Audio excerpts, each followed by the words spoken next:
Qué gusto, patria querida, aunque sea en la lejanía, un inmenso abrazo a todas y a todos. Espero que estén disfrutando la fiesta del 10 de agosto, el puente vacacional en paz, junto a sus familias, en nuestras hermosas playas, en nuestras montañas, en la Amazonía, por esas extraordinarias carreteras de la década ganada, de nuestra revolución ciudadana. Digan lo que digan, que ese quien se queje, no podrán tapar el sol con un dedo.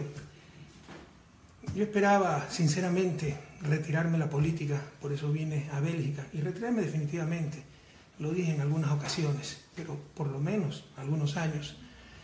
Estaba cansado, creo que el país también estaba cansado.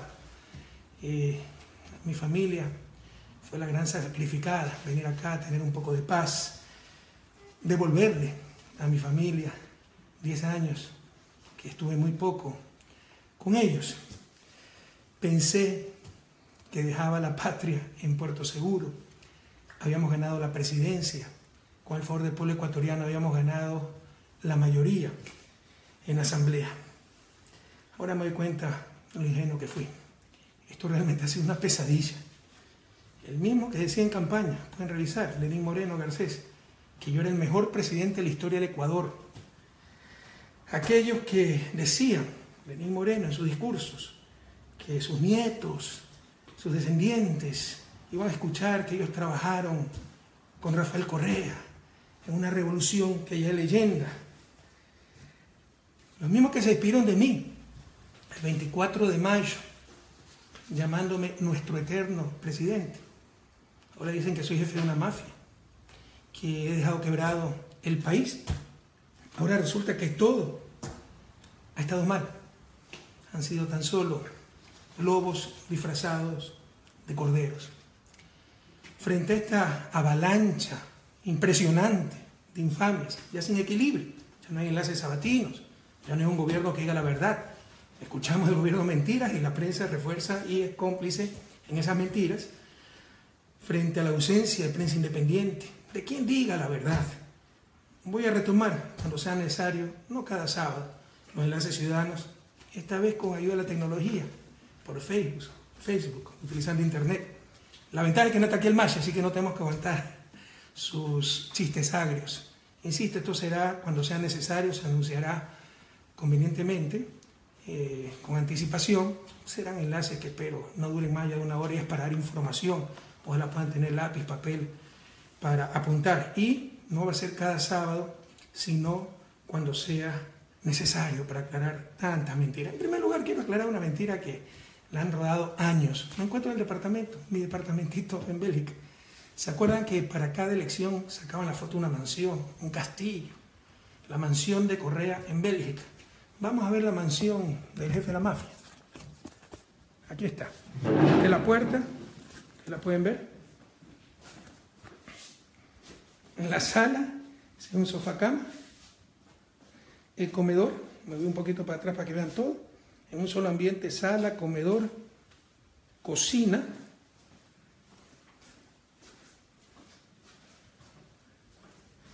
Voy a pasar a la única habitación que tiene el departamento. Habitación detrás de la cocina. Esta es la mansión. Aquí pues con recuerdo de mi patria, obviamente, como el sombrero de paja toquilla.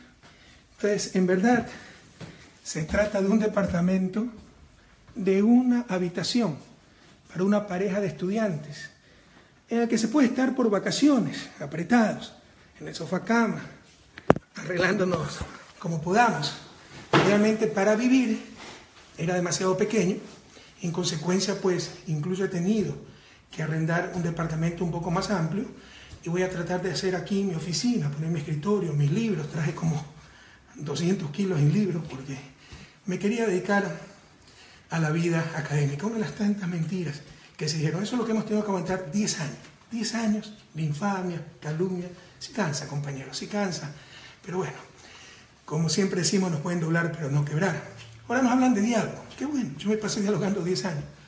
Yo me pasé dialogando con los tricicleros, con los vendedores informales, con los artesanos, con los pequeños industriales, con las trabajadoras sexuales, con los grupos LGBTI, con los familiares de los desaparecidos, nos reuníamos cada 6 meses. Ahora se reúnen con los poderes que nos hicieron tanto daño, en buena hora que el país se una y que se converse incluso con esos poderes, pero obviamente con principios, con valores, no con sometimiento, no con legitimación. ¿Cómo es posible que se converse con gente que ni siquiera rectifica sus mentiras? ¿Cómo es posible que se converse con gente mientras se sigue insultando a sus supuestos compañeros? Ya sabemos que no hemos sido compañeros, no hemos sido considerados, no han creído en nosotros, pero pensábamos al inicio aquello. Yo jamás me hubiera sentado a conversar con alguien que insultaba en ese entonces mi vicepresidente, Lenín Moreno, pero son cuestiones de principios, son cuestiones de valores, de forma de ser, de cada quien. Pero realmente lo que hemos tenido es un completo entreguismo. El reparto de la patria cual botín entre piratas. Toma esto para ti, toma esto para los otros, buscando decirle a todos los grupos lo que quieren escuchar, a los periodistas, a los militares, a los indígenas, no haciendo lo correcto, haciéndolo más fácil. Jóvenes, así nunca saldremos de su desarrollo. Vamos a ser como los ríos, totalmente curvos, que se desvían a cada instante antes de llegar al mar, porque buscan donde la tierra es más débil. No es que buscan llegar lo más pronto posible al objetivo, en nuestro caso el objetivo del desarrollo. Así no saldremos del subdesarrollo. Estamos ante un estilo de gobierno que se le dice a todos lo que quieren escuchar, no se hace lo correcto, se hace lo más fácil, se quiere contentar a todo el mundo. Y como siempre decimos, la fórmula del éxito no la conozco, pero del desastre es querer contentar a todo el mundo. Y lamentablemente, todo eso se puede aceptar, el juego democrático. No lo compartimos, creemos que es una forma mediocre de hacer política. Falta liderazgo, falta quien dé las grandes visiones nacionales. Pero el juego democrático, lo intolerable, es que para criticar a sus compañeros, a aquellos por los que están ahí, en esos puestos en estos momentos, los que arriesgamos hasta la vida por construir la patria nueva, se utilicen 2 armas muy bajas, terribles, utilizadas por la oposición con sus medios de comunicación. Es así prensa corrupta. La del país quebrado, ustedes saben que soy especialista en economía, y la de la corrupción. ¿Qué golpe más bajo? Cuando hemos hasta arriesgado la vida para luchar contra la corrupción. Y no solo que no hemos robado, compañeros, no hemos dejado robar. El caso Petrocodo de Brecht. Por supuesto que van a existir casos aislados. Si un gobierno honesto no es donde no existen casos de corrupción, existen hasta en el Vaticano. Lo ha dicho el Papa Francisco. Es donde se persiguen, se investigan, se sancionan esos casos de corrupción, donde no se tolera la corrupción. Y nosotros no la hemos tolerado. Fíjense el país que teníamos antes, de que llegaban al aeropuerto, inmigración, ya había problema. Sacar algo de las aduanas, si no pagaban no podían sacar. Ya no existe nada de eso. Estos casos aislados de corrupción serán sancionados y que se investiguen, compañeros. Pero hablemos de la primera barbaridad, que hemos dado un país quebrado, sobreendeudado. Podemos hablar muchísimas cosas, de todo lo que tuvimos que enfrentar estos 2 últimos años, pérdida de 10% del PIB en exportaciones, primera vez en más de 30 años que caen 2 años seguidos las exportaciones, pero esta vez sin tener moneda nacional y soportando macro devaluaciones de Colombia y de Perú, apreciación del dólar, pero además desastres naturales muy graves, invierno, activación del Cotopaxi, terremoto gravísimo, y además 1.100 millones pagados a Oxy, Chevron, por esos litigios a los que nos llevan por los tratados de protección recíproca de inversiones firmados durante los años 90. Eso lo conoce el país. Admira al mundo cómo logramos superar todos esos problemas con el menor costo posible. Ahí no se puede evitar el costo. Se tiene que buscar el menor costo posible y sobre todo proteger a la gran mayoría, a los más pobres, que no aumente desigualdad, etc. Pero vamos a referir solamente al aspecto deuda. ¿Cómo se ha maltratado el aspecto deuda? Lo primero, para simplificar, digamos que hay 3 niveles de deuda. En verdad hay más, pero son los 3 niveles que están utilizando y confundiendo. El primer nivel es la deuda consolidada. ¿Qué es la deuda consolidada? Es, como dice el artículo 124, del Código Orgánico de Planificación y Finanzas Públicas aprobado por nosotros limita el endeudamiento público, el monto total del saldo de la deuda pública realizada por el conjunto de las entidades y organismos del sector público. En ningún caso podrá sobrepasar el 40% del PIB. Señor Lasso, es ley, es Código de Planificación Financiera, no es Constitución.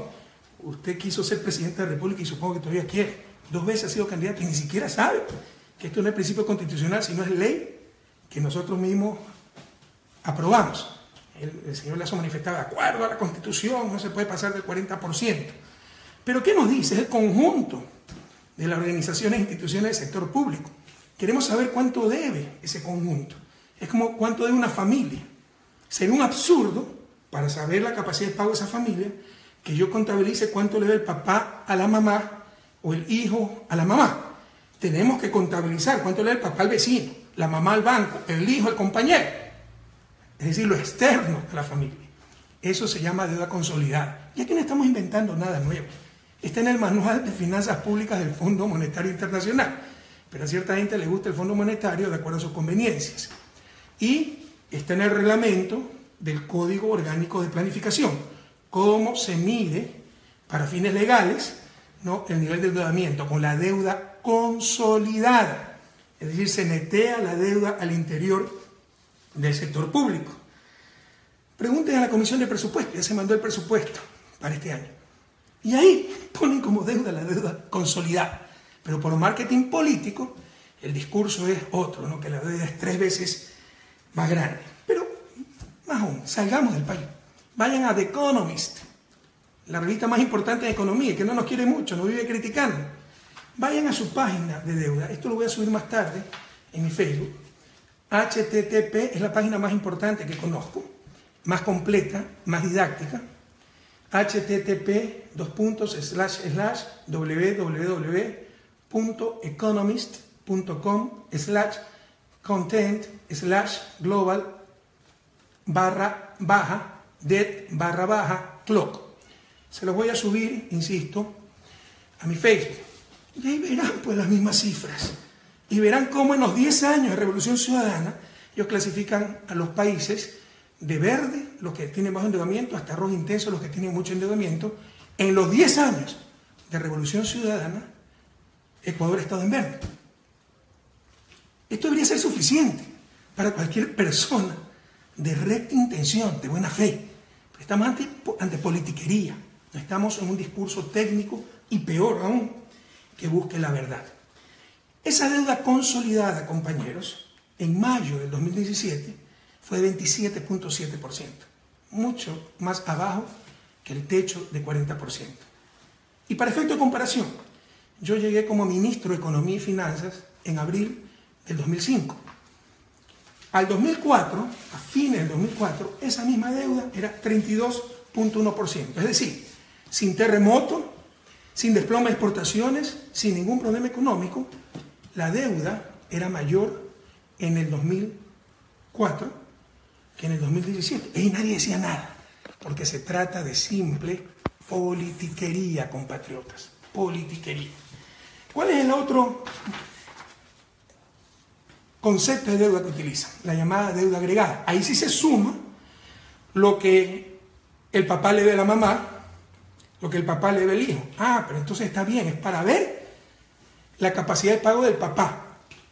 En consecuencia, llevándolo al plano público, la capacidad de pago del gobierno. Qué pena. Porque en esta deuda agregada se suman las deudas de los gobiernos locales. Es decir, la deuda del municipio de Quito para construir el metro de Quito por centenas de millones de dólares. Es decir, la deuda del municipio de Guayaquil para poner alcantarillado sanitario, un crédito con el Banco Mundial, no recuerdo cuánto era, pero decenas de millones de dólares. Todo eso se suma en la deuda agregada. No hay por dónde, no hay por dónde. Lo que quiere decir es que queremos saber cuánto debe el gobierno. Aquí están sumando lo que deben los gobiernos locales. Además, se incluyen cerca de 7.000 millones del gobierno, de deuda del gobierno al IES. Ahí está el gobierno por no pagarle al IES. Esa deuda, ¿saben cómo se engendró?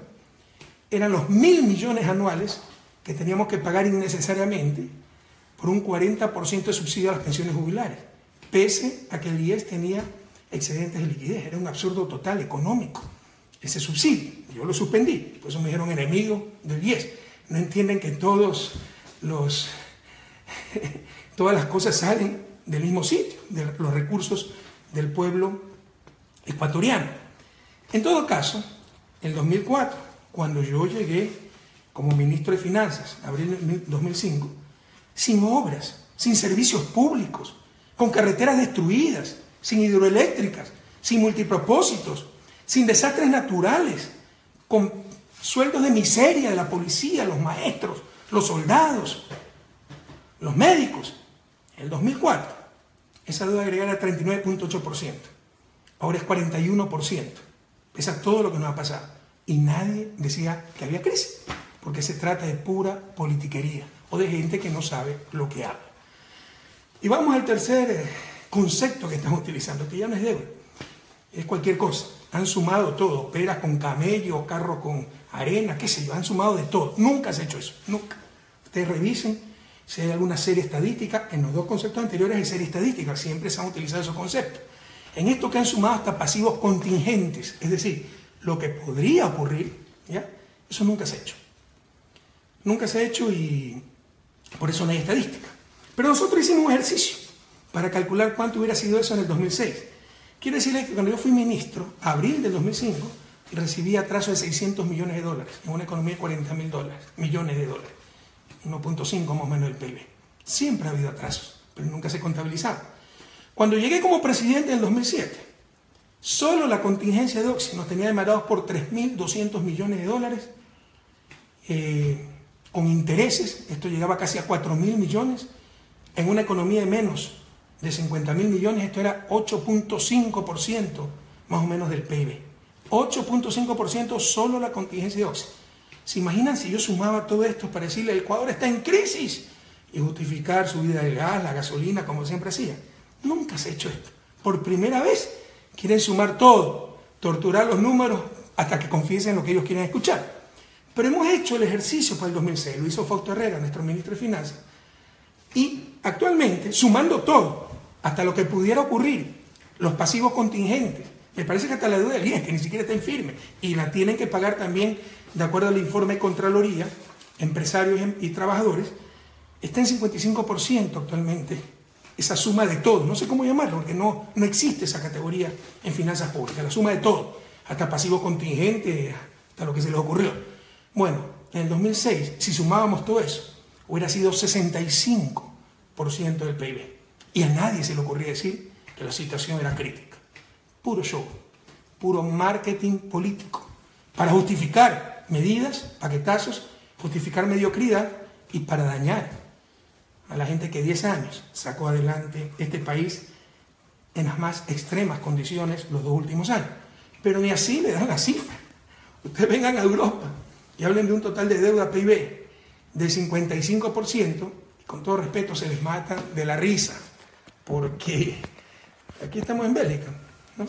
Tiene 105% de deuda pública PIB. Medida de la otra forma, no de esta forma. Holanda, Alemania tienen más del 60%, ni así le dan las cifras. Y nos ponen una serie de trampas, la trampa de valores absolutos.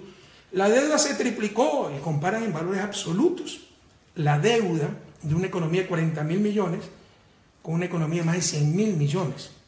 Con el gobierno de Revolución Ciudadana, la economía más que se duplicó en tamaño. Jóvenes, más que se duplicó en tamaño. Es un absurdo económico comparar en valores absolutos cuando la economía tiene una realidad totalmente distinta. Es como que yo diga, antes debía 100, cuando ganaba 500, ahora estoy fregado, gano 200, debo 200, pero antes debía 100 cuando ganaba 500. Ahora estoy fregado, debo el doble, 200, pero gano 2.000, 4 veces más.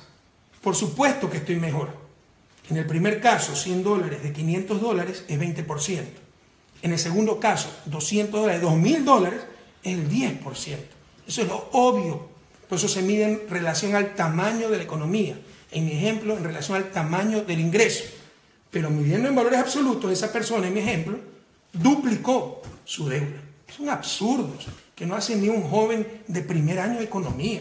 ¿Qué dice el equipo económico ante tanto disparate? ¿Qué dice la academia? ¿Dónde está la universidad? ¿Dónde están los departamentos de economía serios? No esos ideológicos que lo que hacen es religión más que ciencia. Además, compañeros, se conocían las cifras. Todo se le dio al nuevo equipo. Por primera vez en la historia se hizo un proceso de transición y nos sacan como gran descubrimiento el sumar peras y camellos. Pero no solo aquello. ¿Cómo no van a conocer las cifras si está el mismo equipo económico? El mismo equipo económico. Cambió el ministro. El nuevo ministro era asesor del Banco Central. El resto es prácticamente el mismo equipo. ¿Cómo no van a conocer las cifras?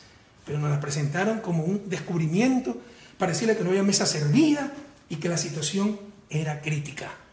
Puro show político para justificar probablemente paquetazo, ya veremos más adelante, o mediocridad, compañeros. Y ahora, ¿con qué ingratitud? ¿Con qué deslealtad llaman a esto el gasto irresponsable? Gasto irresponsable.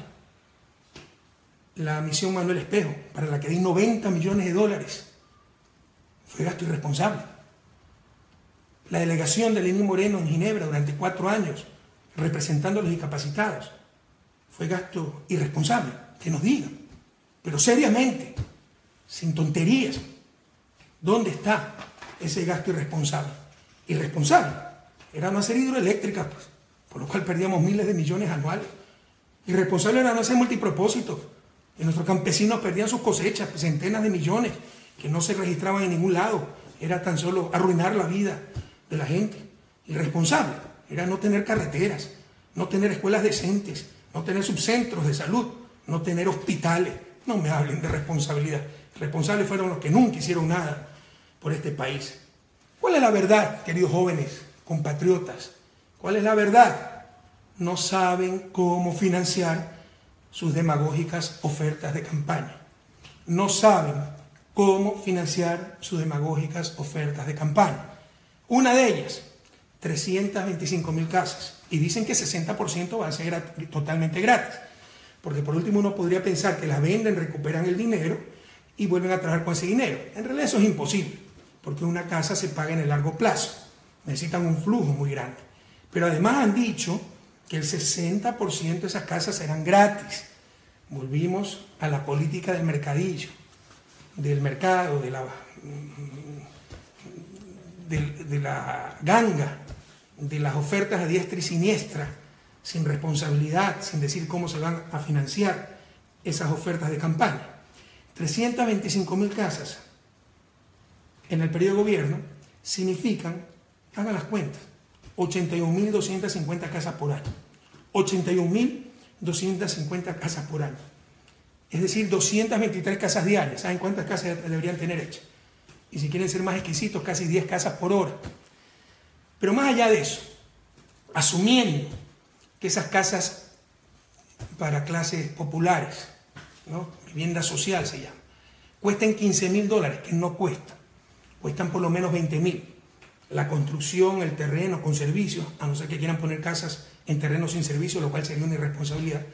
Pero asumiendo piadosamente que cuesten $15.000 por año para construir 81.250 viviendas, van a necesitar $1.218,75 millones. $1.218,75 millones por año, solo para las viviendas, sin contar la demagógica oferta de duplicación de los bonos.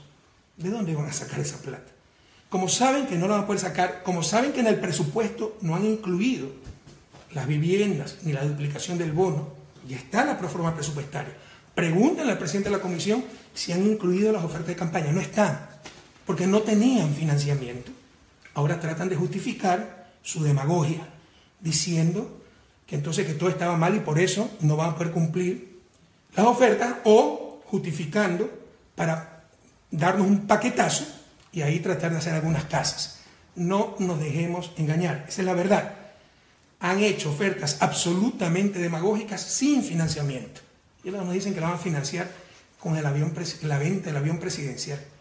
Qué insulto a nuestra inteligencia. Y qué incomprensión del mundo moderno. No entender que un avión ejecutivo, en este caso para 13 pasajeros, es un instrumento de trabajo. Les hago una propuesta, compañeros y jóvenes, y las vamos a concretar en el futuro.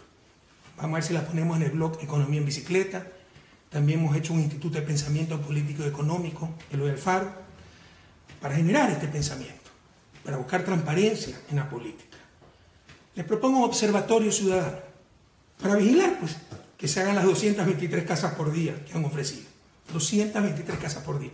Saquemos cuenta. Ya sí entregaron algunas casas en Manabí. Esas fueron hechas por nosotros, por la reconstrucción del terremoto. Incluso reciben ayuda de todo el mundo y así van a poder.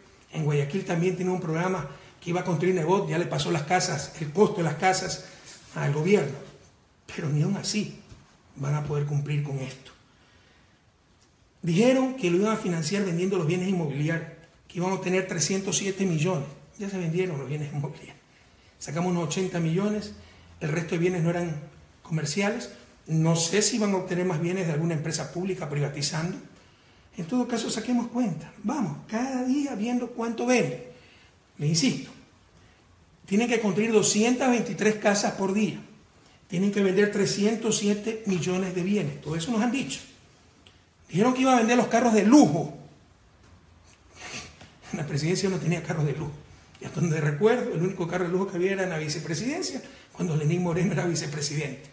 Por ahí creo que Cancillería tiene 2 carros bastante seguros y cómodos cuando vienen mandatarios extranjeros. Pero en la presidencia no había carros de lujo, eso fue prohibido por mí hace tiempo. Veamos cuántos carros de lujo venden y cuánto obtienen por eso. Veamos cuántos carros de lujo había y cuánto obtienen por eso. Es puro show. No están resolviendo los problemas. No están engañando. Están haciendo un espectáculo, marketing político y del más bajo nivel. Y otra propuesta, compañeros. Primero, observatorio ciudadano. Les insisto, observar 223 casas por día. Perdónenme, cafecito, pese a que ofrecí dejarles el café. El café latinoamericano, además. 223 casas por día. Segundo, 307 millones en bienes de inmobiliaria. Tercero, venta de carros de lujo. Veamos cuántos eran y cuántos se obtienen. Y si con eso se va a financiar las 81.250 viviendas por año. Pero también otra propuesta. Ya hay iniciativas de este a nivel mundial. Por ejemplo, en Estados Unidos. Es el fact-checking. Revisión de los hechos, de los datos. Porque hay que elevar el nivel de política. La mentira también es una forma de corrupción, es de deshonestidad. Y se miente, se dice cualquier barbaridad en Ecuador. Por ejemplo, ¿no?, que la deuda es 55% del PIB, sumando, insisto, camellos más peras, más computadoras, qué sé yo, ¿no?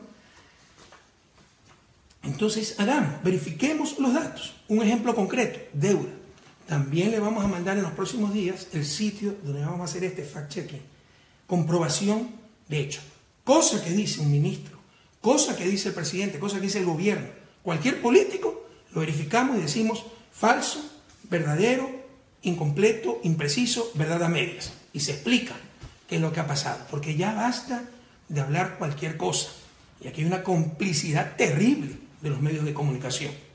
En la parte económica, ¿acaso no tienen analistas, periodistas especializados en esto? Como alguien nos dice, oiga, nunca se ha calculado la deuda así, que están sumando, usted está equivocado.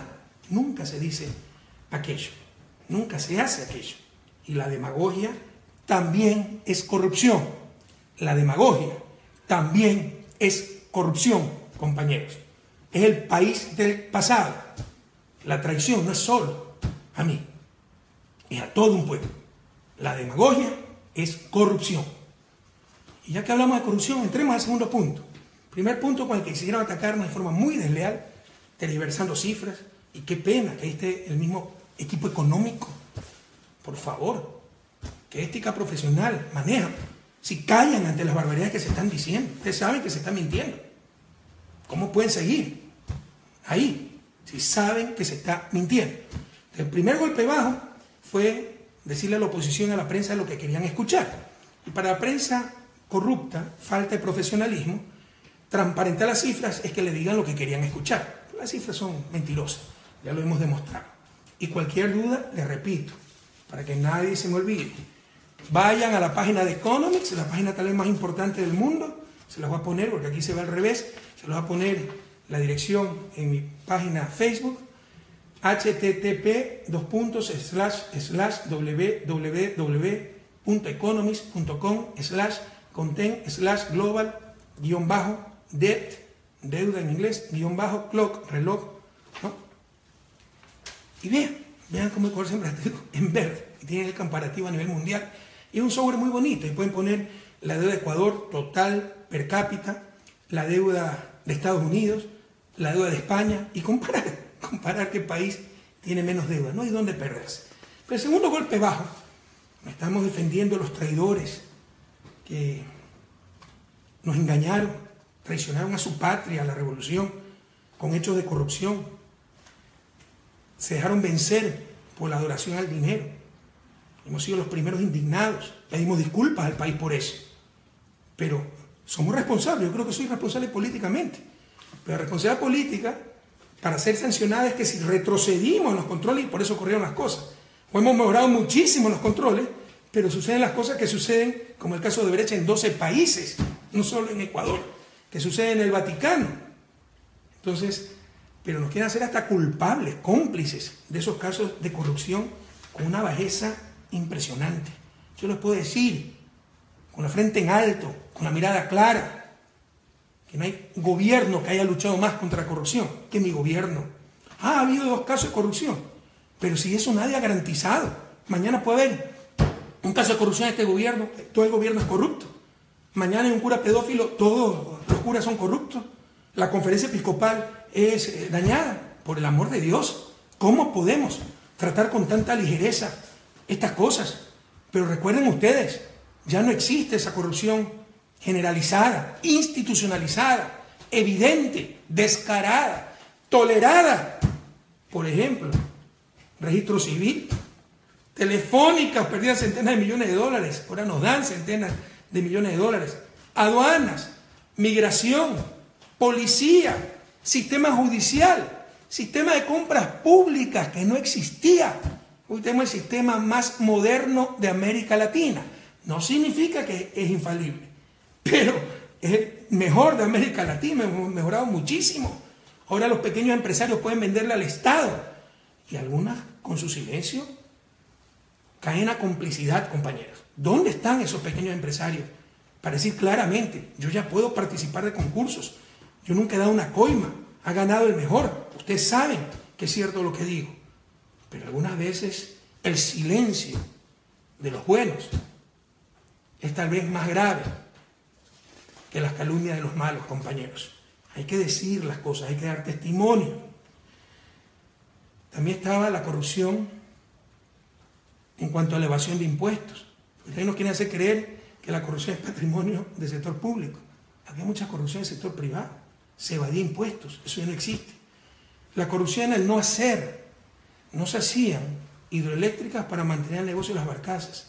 No se hacía almacenamiento de gas en tierra para mantener el negocio del gas, de la distribución de gas y el almacenamiento de gas en buques.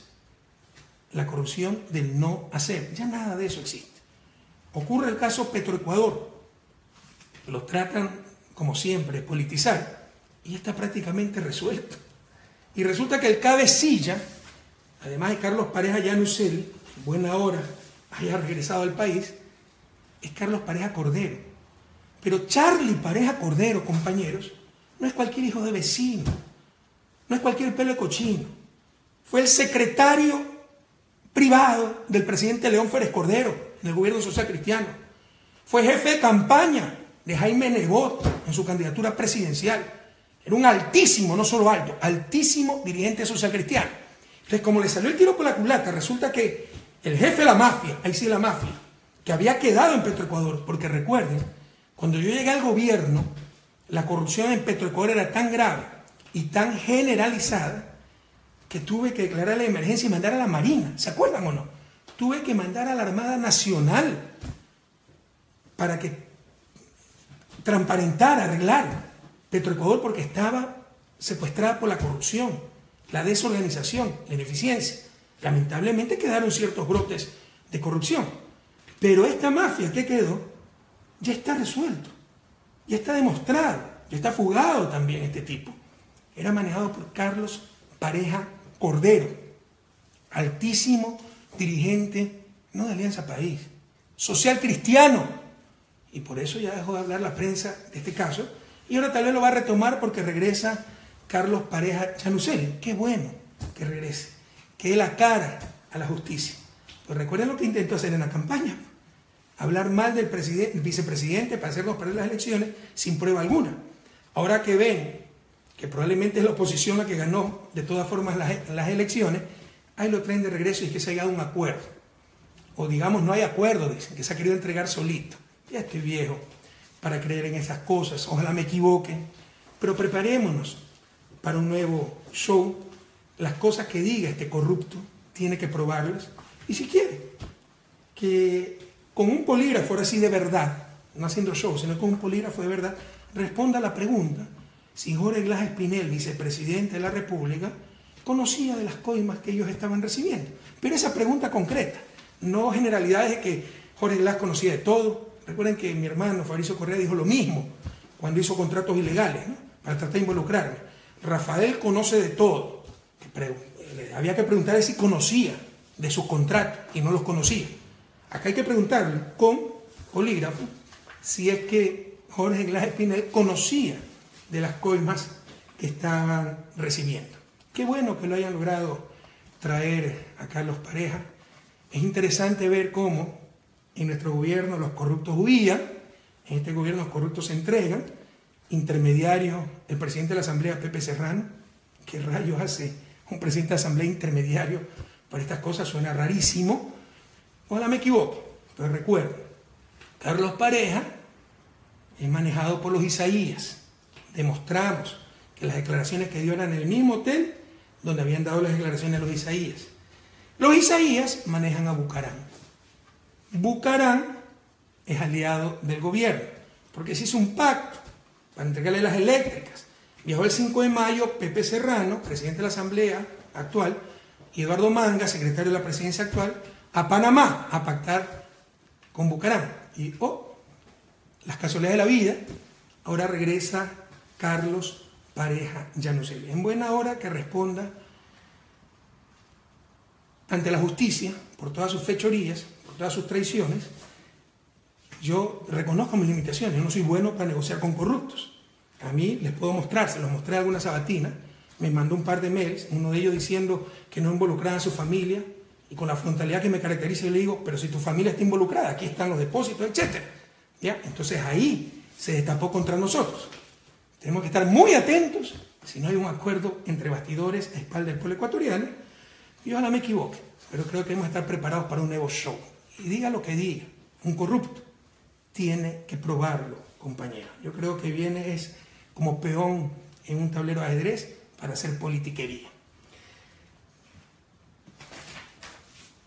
Insisto, temo que están montando otro gran tongo, y particularmente contra el vicepresidente, al cual por todos los medios, es increíble la persecución al vicepresidente, por todos los medios lo quieren destituir, porque uno de los escollos que tiene, tal vez el más importante, en sus planes. Que muestren no lo que dicen los corruptos de Petrogol de Odebrecht, porque este señor Santos Odebrecht es el capaya de ese caso. También un corrupto que echa lodo con ventilador.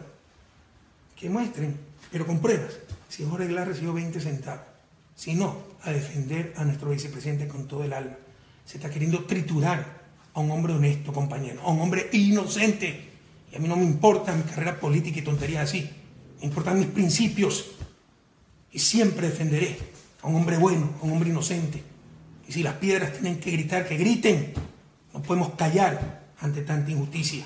No se puede caer tan bajo en política que por aniquilar al adversario, lo digo deshonesto, corrupto, le daño su honra, su reputación, perjudico a su familia.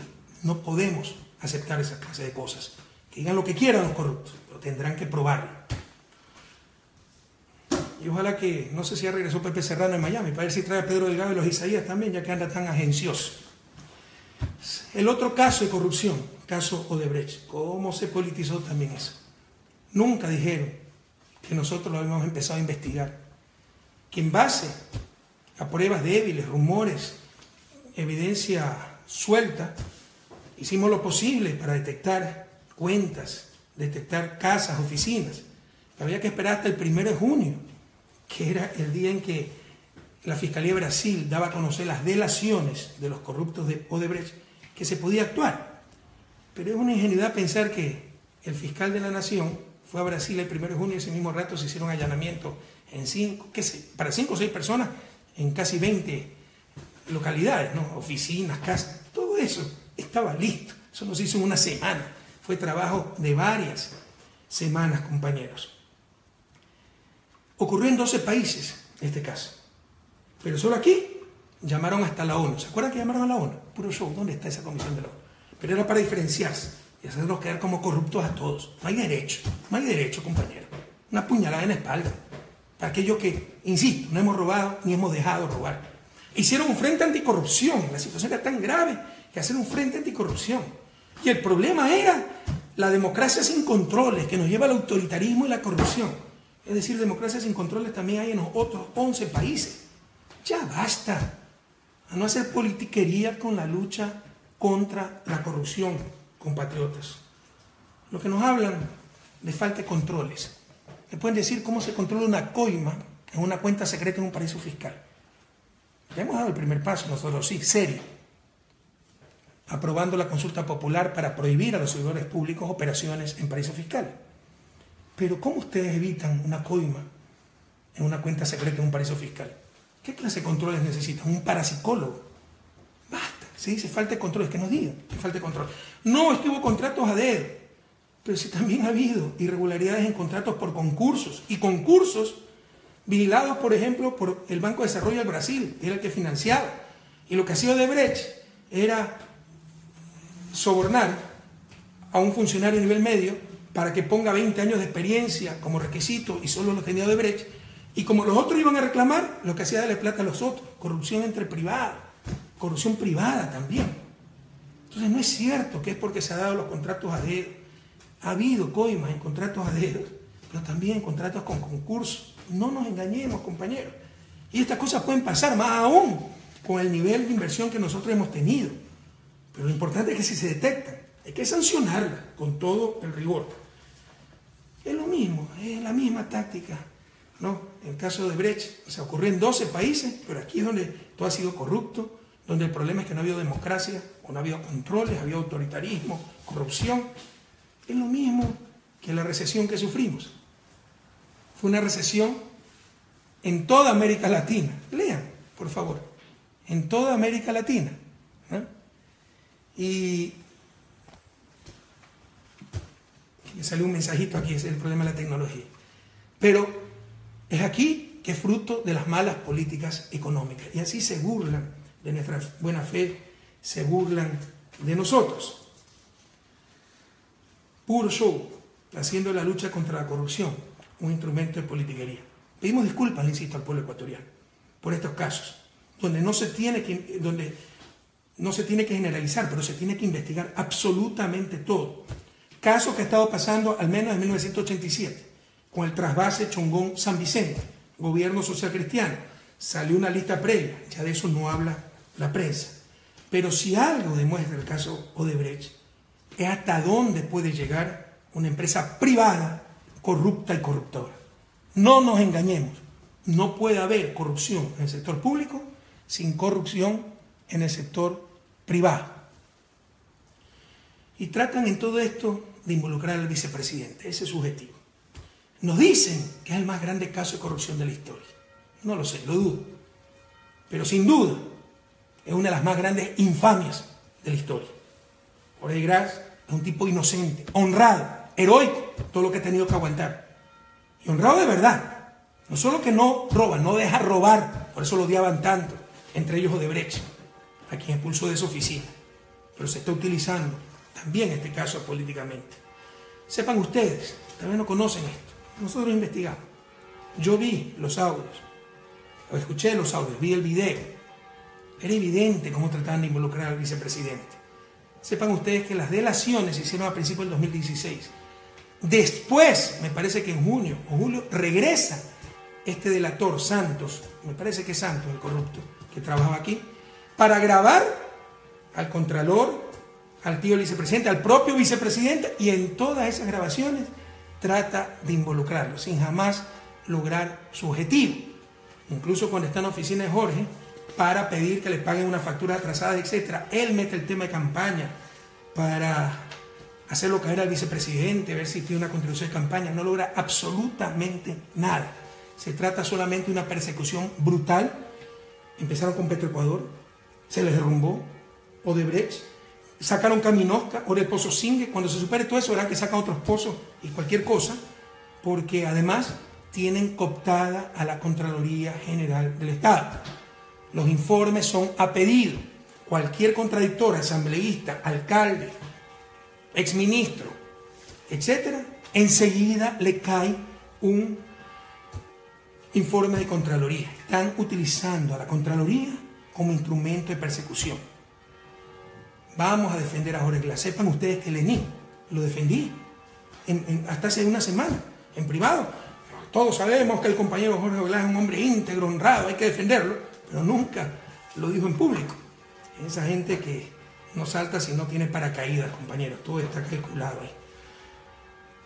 Y estamos viviendo una descomposición de la República. Se han apoderado de la Contraloría. Verán cómo quieren evitar el concurso para el nuevo Contralor, haciéndole juicio político al Consejo de Participación, que es el que tiene que organizar el concurso, etc. Asambleístas críticos le ha caído auditorías. La auditoría de la deuda, que ya fue auditada hasta el 2015, pero habló el presidente de deuda, atacarnos con la deuda, y Contraloría, vamos a hacer una nueva auditoría de la deuda. Las auditorías al propio vicepresidente, no saben qué más sacar, son a pedido las auditorías, a pedido en función de intereses políticos. Y se trata también de deslegitimar al Estado, ¿verdad? La sociedad civil, los buenos luchando contra el Estado, el malo, el corrupto. Compañeros, el Estado es la representación de la sociedad. Quienes conforman el Estado son representantes, miembros de la sociedad, no nos engañemos. La corrupción es una pandemia que la hemos enfrentado, la hemos derrotado en gran medida. No se la ha podido desterrar, como en ninguna parte del mundo. Pero no nos engañemos. Todos debemos luchar contra la corrupción. Y la corrupción también está en el sector privado. No es sociedad civil versus Estado corrupto. Son trampas para deslegitimar lo político, deslegitimar al Estado. Y jóvenes, no caigan en esa trampa. Tengan fe, que hay gente honesta, como ustedes. Estas manos están limpias y sin sangre. Por ahí escuché que una supuesta Comisión Anticorrupción me quiere hacer un juicio de lesa humanidad por asesinato. ¿Qué cucaracha habré Pizarro? Porque no me acuerdo de otro asesinato que haya cometido. Que una cucaracha, un mosquito. Son cosas increíbles. Ya no saben qué decir. Ya están realmente encantinfladas. Todos mis regalos, compañeros, todos. De la pluma que recibí, hasta espadas de oro, joyas, relojes. Y los de Jorge Glass están en Carondelet, en el museo. Ustedes lo pueden ver, y muchos otros en reserva porque no hay espacio para mostrar todo. ¿Dónde están los regalos que recibió Lenín Moreno como vicepresidente? ¿Dónde están? Quien es fiel en lo poco es fiel en lo mucho. Con mucha bajeza se disfraza la falta de lealtad con lucha contra la corrupción. Decimos, oigan, por favor, no pueden hacer un show de esto. Nosotros vamos a luchar y no nos vamos a prestar complicidad. Nadie les dice eso. Dice que sean serios, que no calumnien, que no infamen, que no hagan persecución política bajo el pretexto de lucha contra la corrupción. En su vida lo ha hecho, en verdad. Siempre supimos que era una persona sin convicciones. Jamás nos imaginamos su nivel de deslealtad. Y ahora nos dice mafia. Esta es una idea de fuerza, queridos jóvenes, queridos compatriotas. 6 años Lenín Moreno fue mi vicepresidente. Y 4 años estuvo como delegado en Ginebra. Nos reunimos varias veces aquí y allá. Entonces, o es cómplice de la mafia, de las gravísimas irregularidades que había por todos lados, o sencillamente miente. Estamos ante un estado de mentira. Mentir, mentir y mentir. Para fines políticos. Ya basta. Esto es una idea de fuerza. No hay cómo creerle nada. Fue 6 años vicepresidente. 4 años delegado en Ginebra. Si éramos una mafia y había irregularidades por todos lados, ¿cuándo lo dijo? O es cómplice o está mintiendo.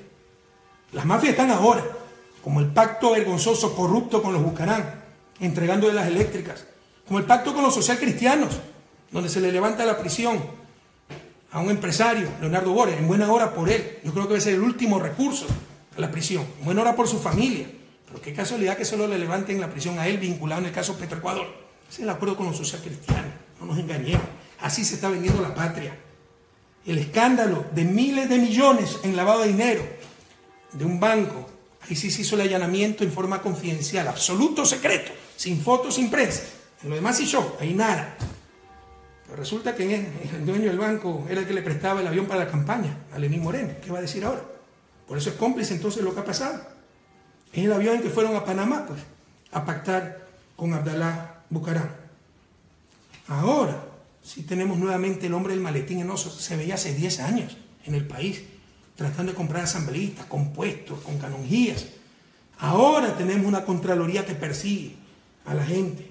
Presiones al fiscal para que impute al señor vicepresidente, impute a ministros para marcar la diferencia o para saciar venganzas. Eso es delito, presionar al fiscal. Ojalá el fiscal diga quiénes lo han presionado, compañeros.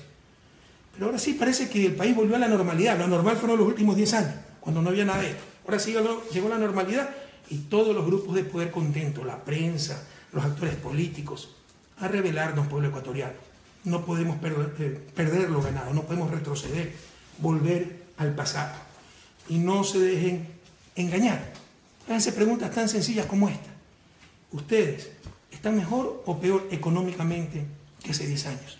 ¿Sus familias están mejor o peor económicamente que hace 10 años? ¿Nuestras ciudades están mejor o peor económicamente que hace 10 años? ¿Cómo ha cambiado el país? Y nos quieren decir que la situación es crítica. En el caso de corrupción, por favor, a no creerle a los de siempre, a la prensa. Vean su experiencia de vida. Cuando van al registro civil se les pide coima. Los artesanos, los empresarios, las compañeras de Hilando el Desarrollo, se les ha pedido coimas para los contratos con el Estado. Las compañeras de la economía popular y solidaria. Cuando van a las aduanas se les pide plata para sacar la mercancía. Cuando pasan migración se les exige algo. Cuando tienen un problema en las telefónicas tienen que pasar dinero. Los policías, cada esquina, cuando tenían el tránsito en sus manos, tenía cotización. Eso ha disminuido grandemente.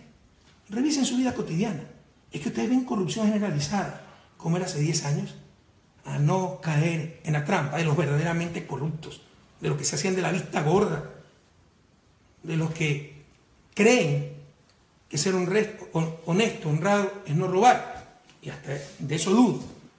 Pero ser honrado, sobre todo cuando se tiene responsabilidad política, es no dejar robar y jugarse la vida por eso. Y aquello es lo que hemos hecho, compañeros. ¿Alguno de ustedes ha sido víctima de corrupción? Y si ha sido víctima es igual que hace 10 años, porque hay residuos de corrupción. Y hay que erradicarlo totalmente. Pero es igual que hace 10 años. El gran Bolívar, queridos jóvenes, nos decía, no nos dominarán por la fuerza, sino por la ignorancia. No se engañen, la consigna, se han unido resentidos de Alianza País con los odiadores de siempre. Gente, lobos disfrazados de ovejas, que me odiaban. Este mono colado que hace aquí, yo debí ser el presidente de la República, yo soy de la izquierda pura, que siempre trabaja. Este mono arribista, ¿qué hace aquí? Peor, mira lo bravo que es, y mira que me dañó la gallada, y mira que no me hace caso. Se unieron los resentidos, lobos disfrazados de cordero, con los odiadores, y su consigna es destruir a Correa, y todo lo que vuela a Correa. Buscarán cambiar la mayoría en la asamblea, por eso el hombre del maletín. Gracias a Dios nuestra asambleísta ha mostrado una dignidad impresionante, una consistencia ideológica, una madurez democrática increíble. Felicitaciones, un abrazo a nuestro bloque de asambleístas. Primer objetivo, inmediato, destituir al vicepresidente.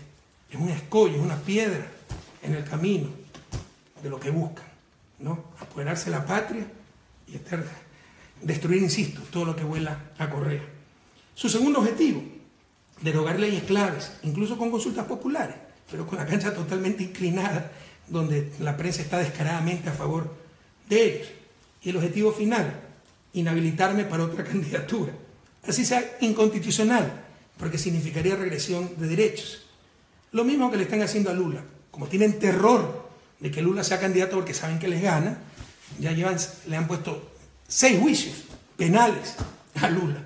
Así es la persecución de los líderes progresistas, a los líderes progresistas en América Latina. Por mí no se preocupen. Nunca he buscado algo para mí. De hecho, insisto, yo quería retirarme totalmente de la política. Que vengan nuevos cuadros. Confié totalmente en Lenín Moreno. Por mí no se preocupen, pero a proteger la revolución. No se engañen, la revolución se detuvo el 24 de mayo. Tenemos que ir a la resistencia. ¿Cómo hemos retrocedido en estos 2 meses? Ahora tenemos una crisis política, pelea entre presidente y vicepresidente, cosas que no veíamos hace 10 años, que creíamos ya superadas, que tanto daño le hicieron al país. Hemos vuelto a ver los pactos con la partidocracia, la corrupción institucionalizada, tolerada. No se le da una empresa importantísima a las mayores mafias políticas para que ganen en eficiencia, para servir mejor a la ciudadanía. Todos sabemos para qué se entregan esas empresas. Ha vuelto la corrupción institucionalizada, la persecución del organismo de control, la demagogia, que también es corrupción, las mentiras por doquier. Compatriotas, no nos pudieron vencer en las urnas. Nos quieren vencer con el caballo de Troya. A no desanimarse, a no perder la esperanza. Son tiempos difíciles, pero debemos estar presentes. ¿Y saben qué? La única salida para todo esto es vencer nuevamente. Fuerza, queridos compatriotas, y hasta la victoria siempre.